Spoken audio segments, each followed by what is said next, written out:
সর্বভারতীয় কংগ্রেস সভাপতি মল্লিকার্জুন খড়গে এবং সর্বভারতীয় কংগ্রেস নেতা রাহুল গান্ধী অচিরেই রাজ্য সফরে আসছেন।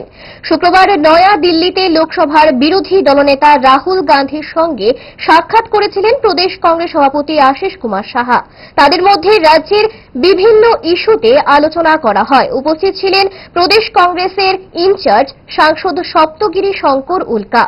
রাজ্যের বর্তমান রাজনৈতিক পরিস্থিতি, সাংগঠনিক দিক, আগামী দিনের কর্মসূচি, আদিবাসীদের সার্বিক পরিস্থিতি, এই সমস্ত বিভিন্ন দিক নিয়ে আলোচনা হয়েছে বলে জানান প্রদেশ কংগ্রেস সভাপতি। তিনি রাহুল গান্ধীকে রাজ্যে আসার আমন্ত্রণ জানিয়েছেন। আমন্ত্রণ গ্রহণ করে খুব শীঘ্রই তিনি রাজ্যে আসছেন বলে জানা যায়। তার জন্য ত্রিপুরা প্রদেশ কংগ্রেসের ইনচার্জকে এই বিষয়ে প্রস্তুতি নেওয়ার নির্দেশ দিয়েছেন। শনিবার এমনটাই জানিয়েছেন কংগ্রেস সভাপতি আশিস কুমার সাহা। যিনি দায়িত্বপ্রাপ্ত ইনচার্জ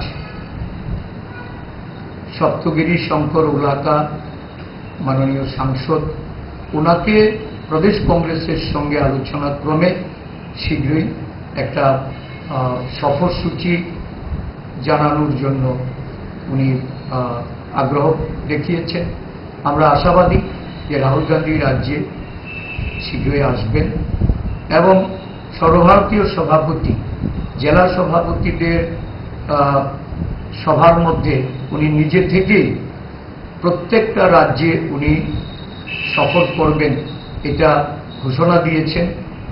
আমরা আমাদের রাজ্যে সর্বভারতীয় সভাপতির সফরের জন্য ওনাকেও আমরা আমন্ত্রণ জানিয়েছি, সেটা উনি সাদরে গ্রহণ করেছেন এবং আমাদের সর্বভারতীয় সাধারণ সম্পাদক, যিনি সংগঠন বিষয়ের সাধারণ সম্পাদক, উনি প্রতিটা রাজ্যের এই সভাপতির সফরসূচি তৈরি করে আমাদের কাছে পাঠাবেন বলে জানিয়েছেন। আদিবাসী এলাকায় আমাদের বর্তমান যে অবস্থা, এই সম্পর্কে রাহুল গান্ধী খোঁজখবর নিয়েছেন।